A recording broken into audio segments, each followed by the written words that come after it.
जाती है, वैसे कुत्ते की तरह 40 साल बाद इंसान भागने लग जाता है। कैसे? बेटी बड़ी हो गई है, बेटी की शादी करनी है, पहले 8 घंटे काम कर रहा था, अब क्या सोच रहा है 4 घंटे ओवर टाइम भी लगाऊंगा। क्यों?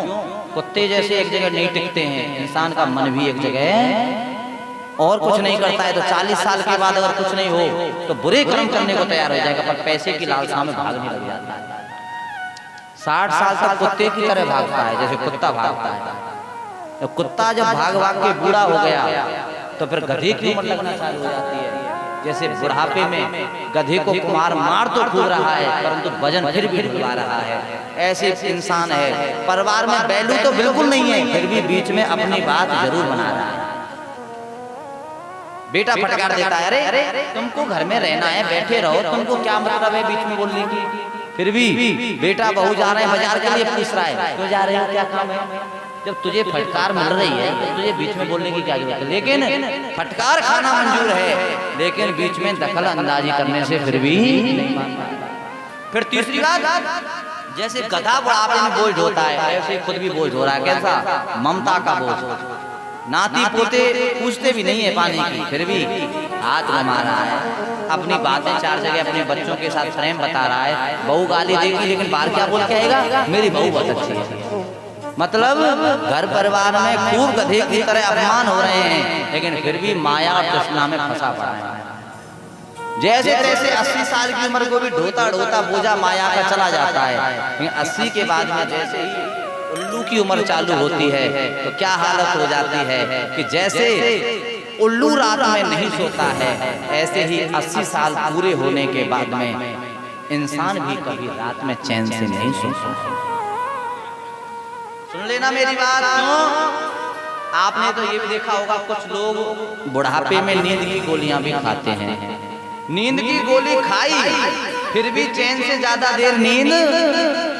अब कोई पूछता है गुरुजी पहले नींद की एक गोली खाकर भी कई घंटे सोते थे, अब नींद की गोली का असर क्यों नहीं होता है?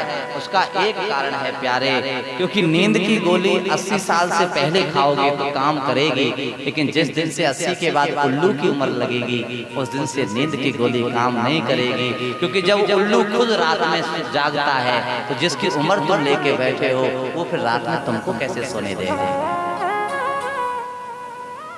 इसीलिए इंसान को जो 100 साल की उम्र मिली है, इसमें इंसान की उम्र तो सिर्फ और सिर्फ 40 साल है, अन्यथा जो भी उम्र मिली है वो सिर्फ और सिर्फ कुत्ते गधे और उल्लू की उम्र जी रहा है। तो सुनो मैं बात क्या कह रहा था, शिव पुराण में लिखा है अगर भजन करना चाहते हो तो 40 साल तक करने की आदत डाल लो, और अगर 40 साल की उम्र निकल गई तो फिर भजन होना पॉसिबल नहीं।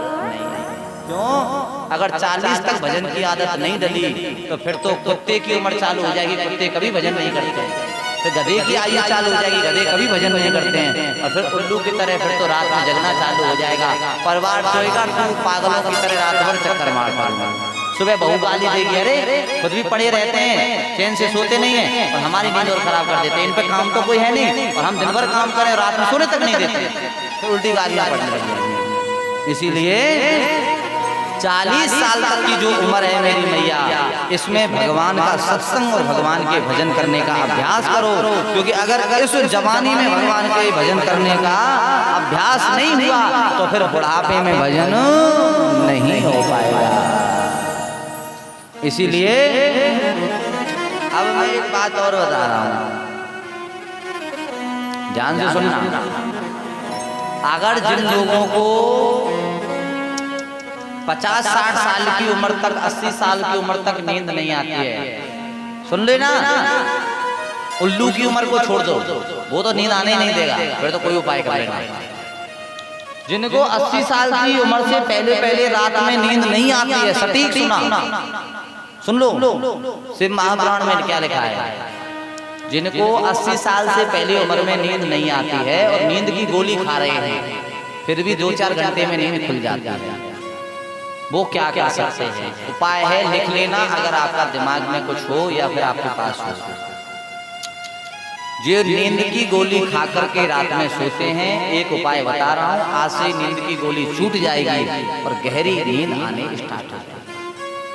शिव महापुराण में लिखा है कि देखो भैया, जो व्यक्ति सोने से पहले और भगवान शंकर की 5 बेटियों का नाम लेकर स्मरण करके सोता है, उसको बहुत चैन और आराम की नींद आती है, उसको नींद की गोली नहीं खानी पड़ती है। शिव महापुराण में लिखा है, जो व्यक्ति शंकर भगवान की 5 पुत्री हैं और जो सोने से पहले 5 का एक बार नाम लेकर के सोए, उसको तुरंत 5 मिनट में नींद आएगी और इतनी अच्छी नींद आएगी कि सुबह 5 बजे से पहले नींद नहीं खुलेगी।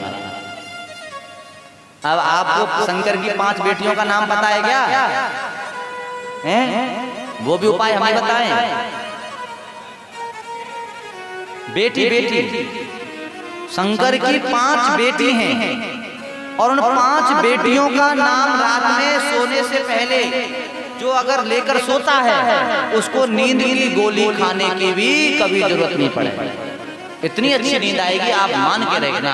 और अगर विश्वास नहीं है, आज मेरे कहने से वो 5 नाम जो लेकर सोएगा, तो सुबह बताना कि कैसी नींद आई। ना कोई रात में सपना आएगा, ना नींद टूटेगी और इतने चैन से सोओगे जिसका कोई जवाब नहीं।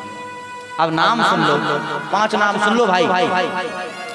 5 नामों को एक एक करके सुन लेना, फिर आप बाद में बोलो गुरुजी बताया नहीं।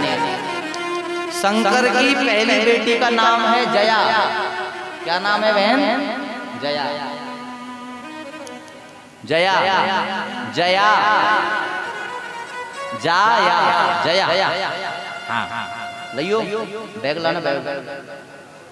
एक मिनट, दया नहीं है, जया है। अरे पेन है किसी के पास?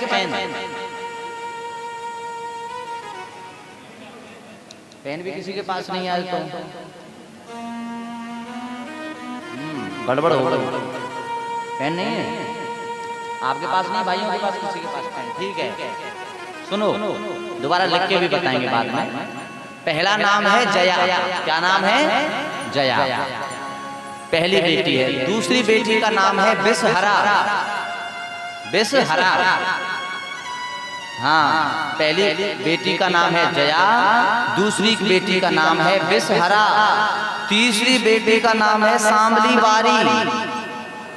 सांबली बारी, और इनको सांबली बाई भी बोल सकते हैं। सांबली बारी बोलो या बाई बोलो, एक बात है, ठीक है। चौथी बेटी का नाम है दोतली। दोतली, दोतली, हाँ दोतली। चौथी बेटी का नाम क्या है? दोतली। और 5वीं बेटी का नाम है रखा देवी। रखा, रखा देवी। आपके पास पेन है क्या पंडित जी? नहीं हो?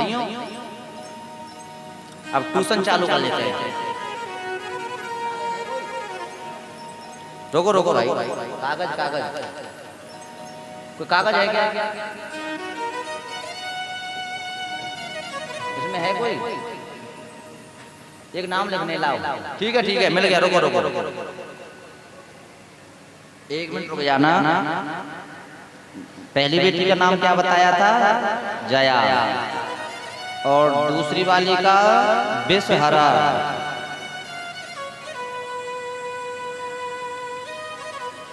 तीसरी बेटी का नाम सांबली बारी।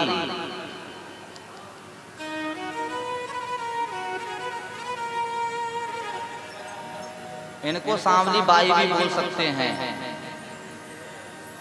अभी रुको, मैं पर्चे पे लिख के इसीलिए दे रहा हूँ, फिर आप एक के हाथ में आ जाएगा, फिर सब पढ़ सकते हो, है ना बाद में। फिर अपने अपने पास सब मोबाइल में या ऐसे लिख लेना। और चौथी का नाम है दोतली, और 5वीं का नाम है रखा देवी। रखा,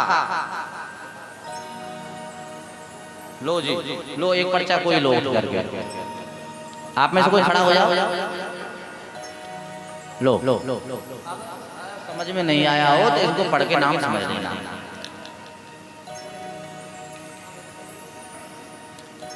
आराम से पढ़ लेना, वो अपना कॉपी कर लेना इसमें। जब सुनो कथा सुनो, फिर नाम रिपीट कर रहा हूँ। पहली बेटी का नाम है जया। अपने फोन में फोटो लेते रहना जिनको जरूरत है।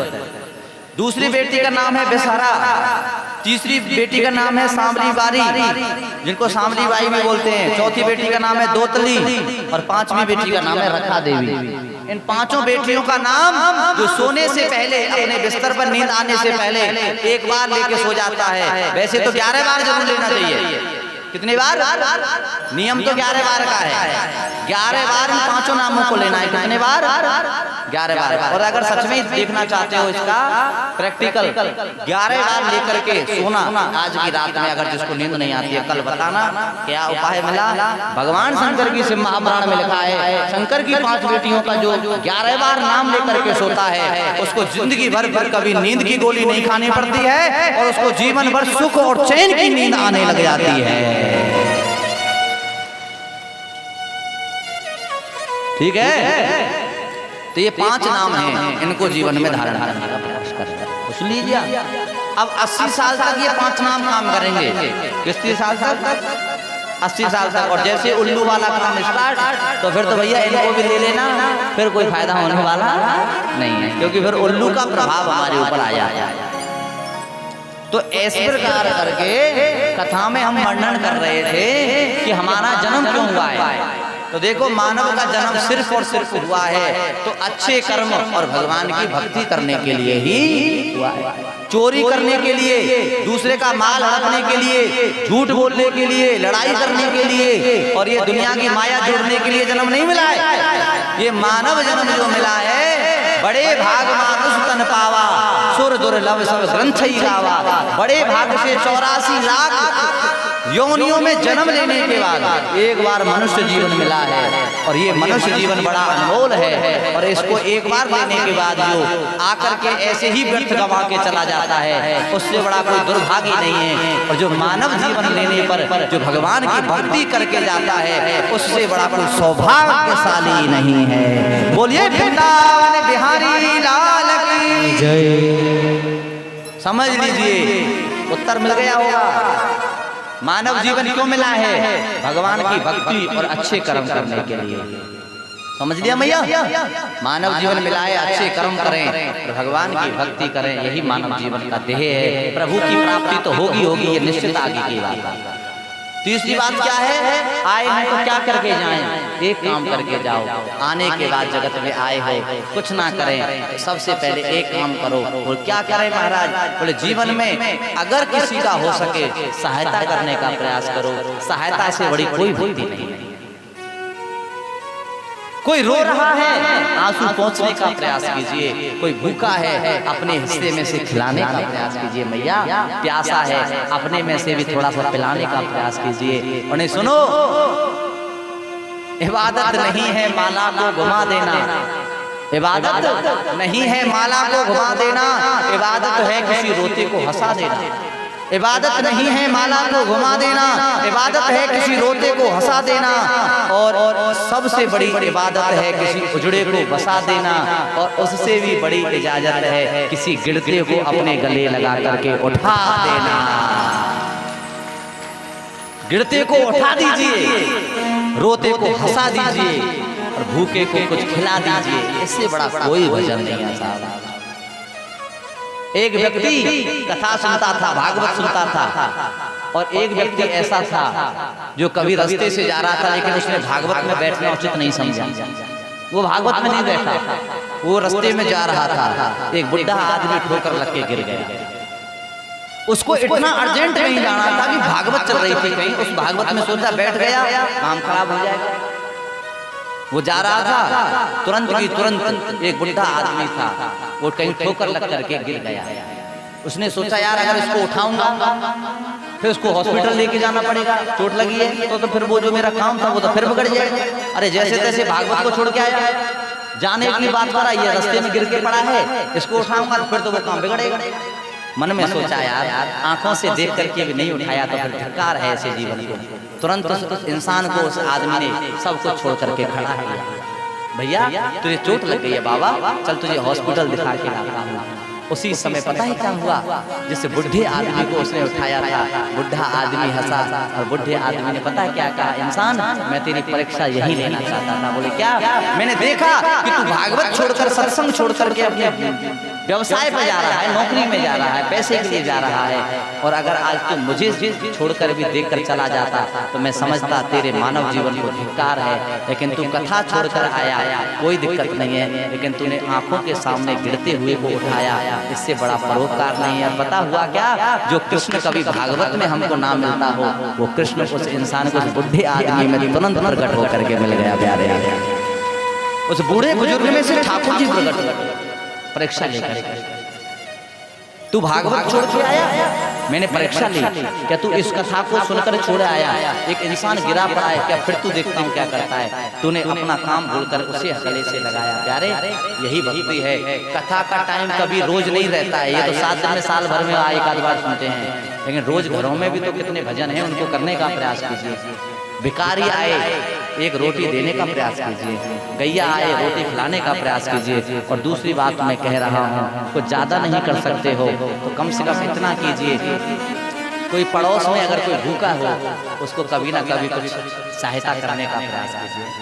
त्योहार आते हैं, दीपावली, रक्षाबंधन आते हैं, हमारे घरों में पैसे वाले लोगों के घरों में 4-4, 6-6 मिठाई के डिब्बे आ जाते हैं। और जो गरीब रह रहे हैं ना, झोपड़ी वाले, उनके पास तो वो जैसे डेली थे वैसे क्या है, उनके पास कुछ नहीं। काम एक कीजिए, अरे 4-6 को खाने के बाद भी संतुष्टि तेरी नहीं आएगी। और अगर तूने उन मिठाई के डिब्बे में से एक डिब्बा किसी गरीब की झोपड़ी में जाकर उन गरीबों को दे दिया, तो याद रखना कभी संकट में जब तेरे दवा काम नहीं करेगी, लेकिन जो तूने गरीबों के लिए पुण्य कमा करके काम किया है, एक दिन उनकी दुआ तेरे काम जरूर आएगी।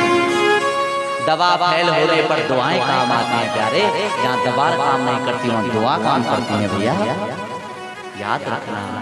जीवन का यही विजन है भैया। सौनक आदि ऋषियों को सूत जी ने भागवत में यही सुनाया है, और शिव पुराण की भी मैं चर्चा कर रहा था। सूत जी ने कहा भैया ऐसी कथा एक है, नारद जी एक बार मृत्यु लोक में आए, उनको भी यहाँ से अशांति मिली, कहीं शांति नहीं मिली। अंत में नारद जैसा ऋषि भी वृंदावन जाकर पहुंचा। वृंदावन में भक्ति, ज्ञान और वैराग्य तीनों का वहां पर मिलन हुआ महाराज। भक्ति, ज्ञान, वैराग्य वृंदावन में मिले, लेकिन वृंदावन में भक्ति जवान थी और ज्ञान वैराग्य बुढ़े पड़े। नारद ने जाके भक्ति को कहा, ये तेरे बेटा ज्ञान वैराग्य है, ये जवान होने चाहिए इस युग में, ये बुढ़े क्यों है वृंदावन आके भी? भक्ति माँ ने कहा कि जब मैं वृंदावन आई थी मैं बुढ़ी थी, लेकिन मेरे बेटे जवान थे, और जिस दिन से वृंदावन आई हूँ उस दिन से मैं जवान हो गई हूँ, मेरे बुढ़े वृद्ध हो गए। और आप सोचिए एक माँ बाप के सामने बच्चे बुढ़े हो जाए, माँ बाप जवान रहे तो कितना दुख होता है। माँ बाप तो बुढ़े होते ही हैं, ये तो नियम है, और माँ बाप जवान और बच्चे बुढ़े हो जाएं, कितना अजीब लगता है। नारद ने उसी समय कहा भक्ति चिंता मत करो, मैं तुम्हारे बच्चों को ठीक करूंगा। तुरंत की तुरंत महाराज मंत्र पढ़े दुनिया भर के, वेद पाठों के मंत्र पढ़े, कोई फर्क नहीं पड़ा। गीता पाठे श्रीमद् भगवत गीता सुनाई, थोड़ा फर्क पड़ा, लेकिन फर्क इतना पड़ा जो मूर्छित पड़े थे उनकी आंखें कान थोड़े थोड़े सुनने लगते थे, आंखें खुलने लगती थी। लेकिन जैसे ही गीता का पाठ पूरा हो जाता था वो पहले जैसे हो जाते थे। नारद भी उपाय करते करते थक गए, ठीक नहीं हुए ज्ञान वैराग्य, क्या करूं? आकाशवाणी हुई कि नारद अगर तू ज्ञान वैराग्य को ठीक करना चाहता है तो जीवन में तुझे पहले सत्कर्म करना पड़ेगा। क्या करना पड़ेगा? सत्कर्म। और उस समय भैया नारद ऋषि ने मन में विचार किया कि मैंने जगत में ऐसा कौन सा काम है जो मैंने नहीं किया, जो मुझे अब करना पड़ेगा। सत्कर्म के विषय में पूछने के लिए नारद ऋषि बद्रिका धाम पहुंच गए महाराज। बद्रिका विशाल में पहुंच गए, जहाँ 4 भाई भले जिनका नाम है सनक, सनंदन, सनातन, सनत कुमार, जिनको सनकादिक ऋषि भी बोलते हैं भैया, जो कभी बुढ़े नहीं होते ना कभी जवान होते हैं, वो बच्चे की तरह ही रहते हैं। उनको ये वरदान है भगवान, वो ना कभी बुढ़े होते ना जवान होते, 5 साल जैसे बच्चे ही रहते हैं चारों भाई। कथा के बड़े प्रसन्न भाव हैं, हर समय भगवान की कथाएं सुनते रहते हैं, भागवत कथा के बड़े रसिक। नारद जी ने उनसे जाकर पूछा, प्रभु जीवन में सबसे बड़ा सत्कर्म क्या है?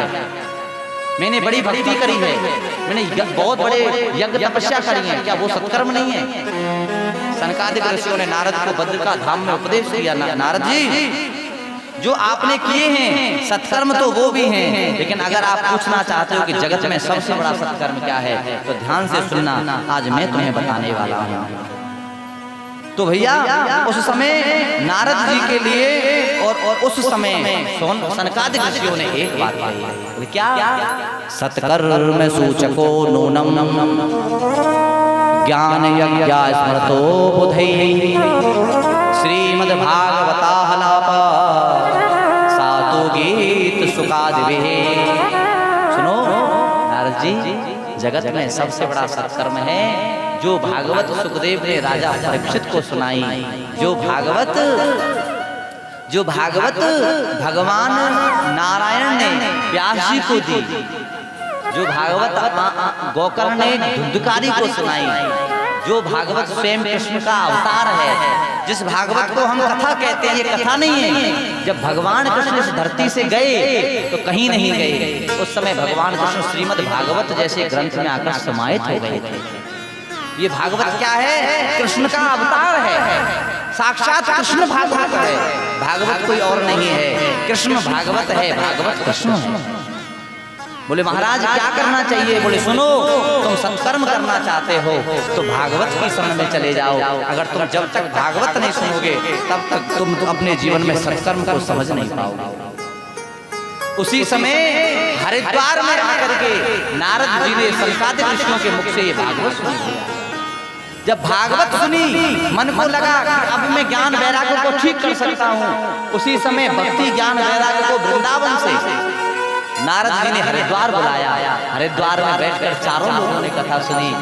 नारद भक्ति ज्ञान और वैराग्य कथा सुन रहे हैं और भागवत का इतना प्रभाव हुआ कि जैसे ही भागवत ज्ञान वैराग्य के कान में पड़ी, एक शब्द पढ़ते ही जो भक्ति के पुत्र ज्ञान वैराग्य को मंत्रों से ठीक नहीं कर पाए थे नारद, सनकादिक ऋषियों के एक शब्द के भागवत के एक अक्षर को सुनते ही ज्ञान वैराग्य खड़े होकर के नाचने लग गए। बोलो भागवत भगवान की। भागवत का एक शब्द सुन करके ज्ञान वैराग्य नाचने लग गए महाराज। सनकादिक ऋषियों ने एक शब्द कहा। बोले क्या शब्द कहा महाराज? बोले एक शब्द ये बोला, बरहा पीड़म नटवर बपू कर्णयो कर्णकारम और विभ्रद वास कनक कपिसम वैजयंतीं च माना रंध्रान वेणु दर्शुदया पूरयन गोप वृंदई वृंदारण्यम शपथ रमणम राविशद गीतम्। भैया जो भगवान की कथा सुनता है, ये बोला, जो भगवान की कथा सुनने आता है, सुनकर के जो जीवन में अपने अंदर उतार लेता है, ऐसे भक्तों को भगवान सदा सदा के लिए अपना बना करके अपने चरणों में वास दे देते हैं। बोलो भगवत भगवान की, सांवरिया सेठ की जय जय।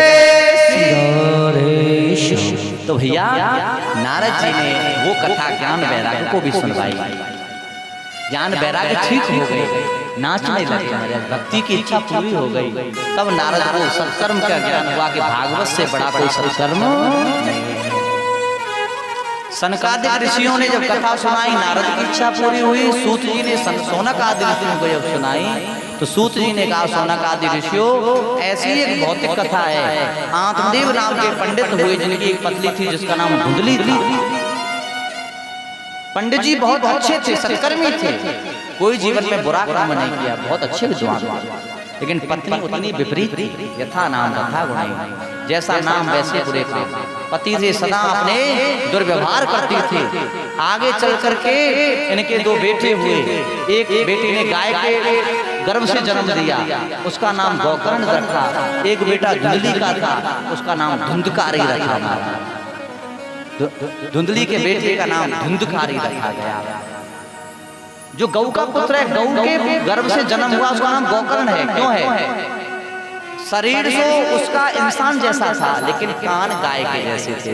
तो गौ जैसे जिसके कान हो, उसका नाम है गोकर्ण। समझ गए? गौ के जैसे कान, उसका नाम गोकर्ण है। गौ का पुत्र था, गौ के गर्भ से जन्म हुआ, नाम गोकर्ण हुआ। धुंधली का बेटा है, नाम धुंधकारी रखा। दोनों बेटे भी गुण अलग थे। गोकर्ण पंडितो ज्ञानी धुंधकारी महाखला। गोकर्ण जी विद्वान ब्राह्मण हुए, पिता की तरह गौ के पुत्र थे। और धुंधकारी महाखल, बड़ा चोर डकैत बना, शराबी, चुआरी, जुआरी और वैश्याओं के साथ रहने वाला कुमार इंसान, दुष्ट बना।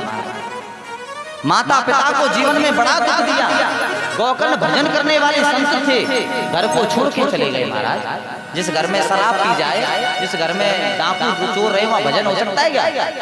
गोकर्ण जी ने घर त्याग दिया महाराज। धुंधकारी ने माता पिता को इतना परेशान किया, एक समय पिता आत्मदेव भी घर छोड़ के चले गए। 5 वेश्याओं से विवाह कर लिया, 5 वेश्याओं से विवाह कर लिया, शराब ज्यादा पीने लगा। एक दिन धुंधली भी डर के मारे उसकी माँ घर से बाहर गई, रात में कुएं में गिर गई, कुएं में गिर करके मर गई। 5 वेश्याओं से शादी करके घर में ले आया, 5 के लिए बड़ी बड़ी चोरियां करने लगा। एक दिन एक राजा के महल में डाका डाल के लाया, बहुत सारा सोना चांदी चुराया, 5 वेश्याओं को दिया। वेश्याओं ने मरने बचा दिया। जो अपने माँ बाप का सगा नहीं हो सकता, वो हमारा क्या सगा होगा। रात में मदरा पिलाई, खूब बेहोश हो गया, रस्सियों से बांधकर हाथ पैर बांधे, डंडों से मारने लगी महाराज 5 वेश्या। नहीं मरा, चिल्लाने लगा। सर्दियों का टाइम था, अंगीठी भर कर अंगारे जल रहे थे, अंगारे लाई आंच के जलते हुए एक वेश्या उठा करके उसके मुंह पे आके पटक दिए। जलते हुए अंगारे जब मुंह पे पटके, दर्द हुआ, कष्ट हुआ, तड़प तड़प के मर गए। 5 वेश्याएं धन चुरा करके लेकर के भाग गई। मरने के बाद गांव वालों ने दूसरे दिन जब पता चला, गांव वालों ने देखा इसका तो कोई है नहीं, भाई कहीं चला गया है, माँ बाप भी घर में है नहीं, माँ मर गई है, कौन इसका है? अग्नि संस्कार गांव वालों ने करा दिया भाई। जिसका कोई नहीं होता तो गांव वाले करा देते। साल 2 साल बाद जब उनके भाई को किसी ने बताया गोकर्ण को कि तुम्हारा भाई मर गया है, गोकर्ण जी को दुख हुआ। देखो भाई तो था लेकिन पाप करता था, बुरे काम करता था, लेकिन मेरा भाई था। रोने लगे, भाई तो भाई होता है। उसने सोचा कि देखो उसने बुरे कर्म किए तो उसकी आत्मा को मुक्ति नहीं मिलेगी, मुक्ति नहीं मिलेगी, क्या करूं? गया जी गया, बिहार में गया जी में जाकर के अपने भाई धुंधकारी के नाम से पिंड दान करके आया, ब्राह्मणों को भोजन कराकर आया, पिंड दान करके आया, दान पुण्य किए कि मेरे भाई को मुक्ति मिले। जब लौट करके उस अपने पुराने गांव में आए गोकर्ण जी, उस पुराने घर में बैठ गए और वहां जाकर के जब रात में ठहरे तो उन्होंने देखा एक आत्मा आकर के उनको बार बार परेशान कर रही है। गोकर्ण जी ने कहा तुम कौन हो जो मुझे आकर के परेशान कर रहे हो? उस आत्मा ने आवाज दी कि मैं कोई और नहीं, मैं तुम्हारा भाई हूं। अरे मेरा भाई तो मर गया, मेरा भाई तो मर गया, तो मेरा भाई अगर जिंदा होता तो मैं तो उसके नाम से पिंडदान तक कर गया।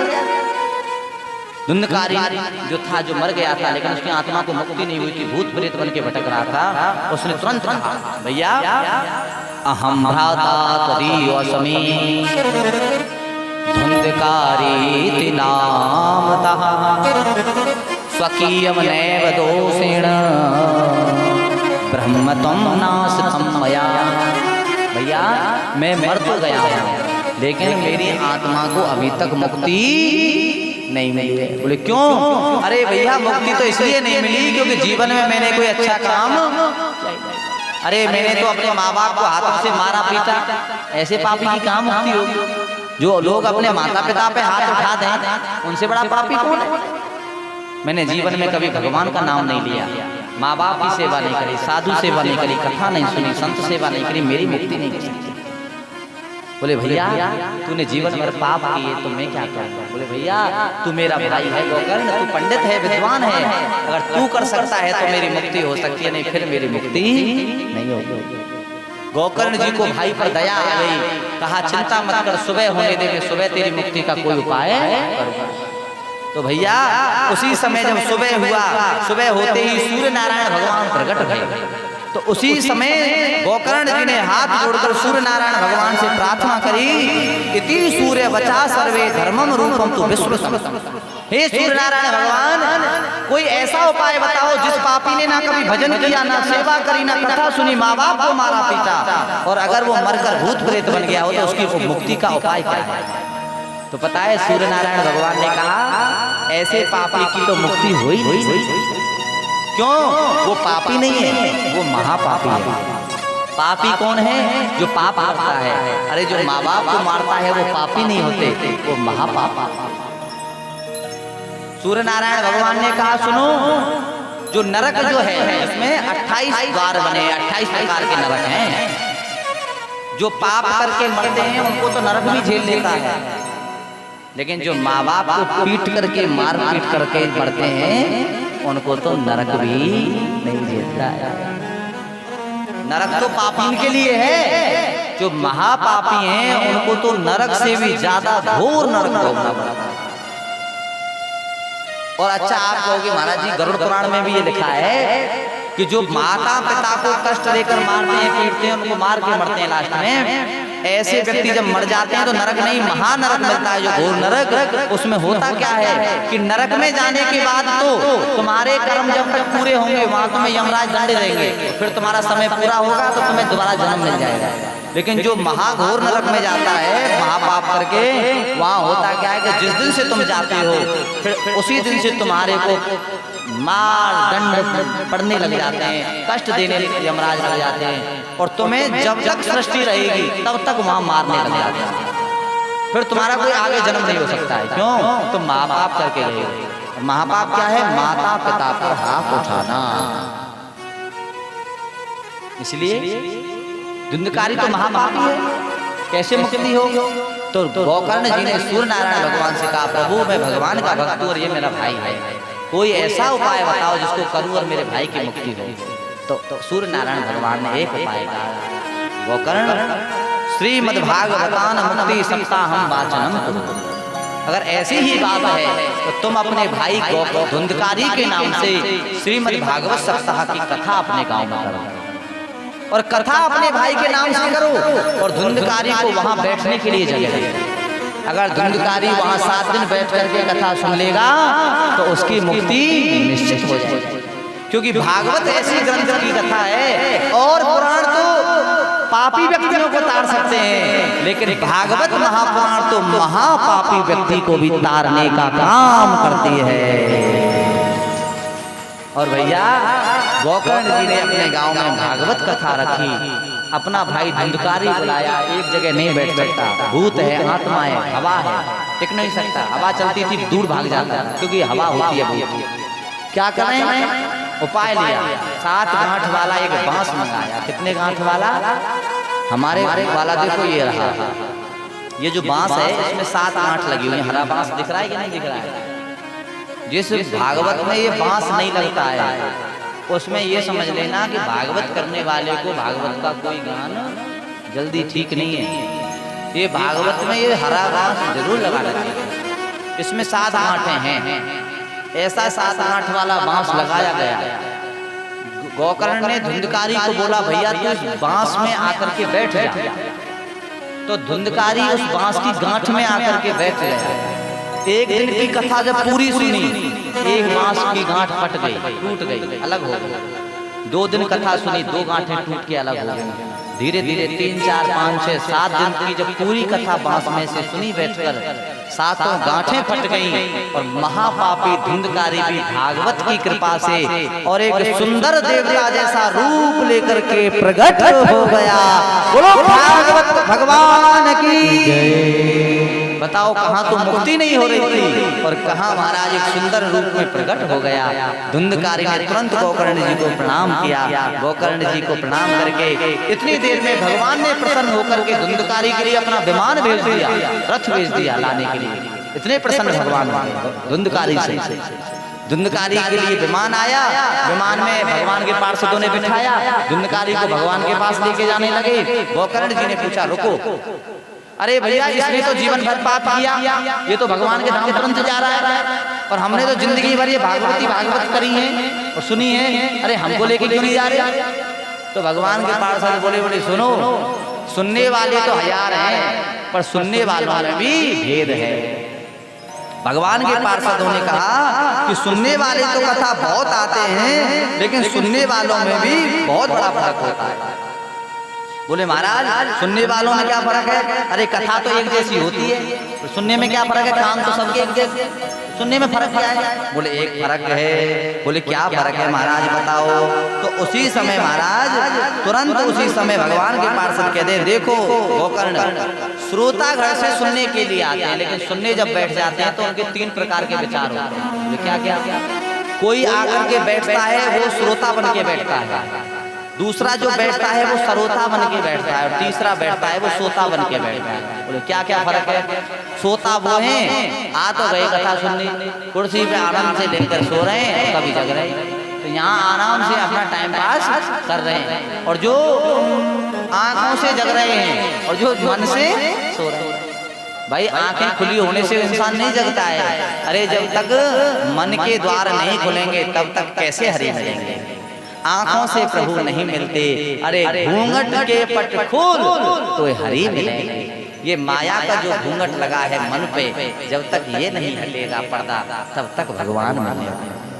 आंखों से देखने में कोई लाभ नहीं है, आंखों का देखा हुआ जब तक दिल में ना उतर जाए तब तक कोई प्रभाव नहीं पड़ता। सोता कौन है? कथा में आए, लेकिन कथा में आने के बाद भी, कथा सुनने के बाद भी उनको कथा का कोई भी आभास नहीं। कथा सुन के गए और उनको पूछ लो क्या सुना? बोले महाराज सुना तो खूब पर याद नहीं है क्या सुना। सुना तो खूब पर याद नहीं है क्या सुना। अच्छा, ऐसे लोगों पर भगवान की कृपा नहीं होती, ऐसे लोगों पर भागवत की कृपा नहीं होती। बोले दूसरे हैं सरोता। सरोता कौन है? सरोता वो है कथा सुनने आते हैं, लेकिन उनका एक काम है, या तो कथा में कोई ना कोई कमी देखने में लगे रहते हैं। अरे पंखे से हवा नहीं आ रही, अरे महाराज बैठने की व्यवस्था ठीक नहीं है, भजन अच्छे नहीं गाए, ये हो गया वो हो गया, अरे सब ठीक है पर प्रसाद अच्छा नहीं मिलता है। मतलब सरोता किसको कहते हैं? जो नारद जी वाला काम आके करते हैं, बस इधर की बातें उधर की बातें। कहने का मतलब ये भी कह सकते हैं सरोता वो है जिनका शरीर जो तन है वो तो यहाँ बैठा है, लेकिन मन फिर भी संसार में भटक रहा है। और या ये कह सकते हैं गाँव की भाषा में सरोता है चुगल, जो इधर उधर की बातें करेंगे, पड़ोसी से कभी बात करने में लग जाएंगे, कभी उधर की बातें देखेंगे, और लास्ट में क्या करेंगे? एक चीज का ध्यान रखेंगे मन में कि सबसे पहले निकलना है। क्यों? कि अगर लेट हो गए तो कोई नई चप्पल है को चुरा के ना ले जाए। इस चक्कर में दिमाग चप्पलों में रख के बैठ जाएंगे, जूतों में रख के बैठ जाएंगे। जिनके मन में भागवत नहीं है, जूते चप्पल का ज्यादा ध्यान है कि जल्दी नहीं गए बाहर तो कोई नई चप्पल ना पहन जाए मेरे, इस बात का ध्यान है। इसलिए उनका नाम है सरोता। सरोता किसको कहते हैं? जिनका शरीर यहाँ है लेकिन मन यहाँ स्थिर नहीं है। और तीसरे हैं श्रोता। श्रोता वो है जो 7 दिन भगवान की कथा मन और ध्यान से सुन रहे हैं। एक समय भोजन करें, सुबह अगर भोजन करना भी पड़े तो थोड़ा शाम की अपेक्षा कम खा के आए, जिससे यहाँ आलस्य नहीं आए। दूसरी बात है भागवत कथाओं में जहाँ भी जाओ, सुनने कथाएं जहाँ भी जाओ, प्रयास करो कि बीच में पानी और कुछ खाने पीने की जरूरत ना पड़े। तीसरा प्रयास क्या करना है? तीसरा प्रयास ये करो कि जब भी कथा हो एक दूसरे से बात करने का प्रयास। चौथी बात यह है हरि कथा जब भी हो रही हो ताली भी बजाने का प्रयास करें, मन करे तो मीरा की तरह नाचने का भी अपनी इच्छा से प्रयास करें। हम तो कभी कथा में किसी को बोलते नहीं भाई नाचो, क्यों? क्या बोलने से फायदा? जो नाचे वो नाचो, ना नाचे वो मत नाचो भाई। ठीक है, तो इसलिए श्रोता कौन है? जो 7 दिन लगन से भगवान की कथा सुन रहे हैं। तो देखो श्रोता बन करके उस समय गोकर्ण जी ने जब कथा सुनाई तो सिर्फ एक धुंधकारी नहीं सुनी, और सब तो सुनने वाले 4 घंटे को आते थे और घर को चले जाते, लेकिन धुंधकारी तो हरे बांस में 24 घंटे वहीं बैठा रहता। महाराज भागवत की शरण में कहीं नहीं जाता, उसका तो कोई घर ही नहीं है। वो भागवत जहाँ हुई गोकर्ण वहाँ 24 घंटे रहा, धुंधकारी वहाँ 24 घंटे रहा। तो भगवान के पार्षद बोले सुनो भैया, इन सब में अगर किसी ने कथा मन से सुनी है तो वो धुंधकारी है, इसलिए धुंधकारी ही भगवान के धाम जाने का अधिकारी है। बोलो भक्त वत्सल भगवान की जय। इसके बाद में धुंधकारी भगवान के धाम गया। इसके बाद गोकर्ण जी ने फिर कथा करी। अब तो सबको लगन लग गई, ध्यान से सुनेंगे, ध्यान से सुनेंगे। क्यों? भगवान का पार्षद लेने आएंगे। सबने ध्यान से सुना, और भैया सबने जब ध्यान से सुनी, जाकी रही भावना जैसी, प्रभु मूरत देखी तुम तैसी। सबकी भावना भगवान में जुड़ गई। भगवान के उतने ही पार्षद आ गए महाराज, हजारों भक्त, हजारों भगवान के विमान, सबको बिठा करके गोकर्ण जी के साथ, और वो भगवान के पार्षद भगवान के धाम अपने भक्तों को ले गए। बोलो भक्त वत्सल भगवान की जय।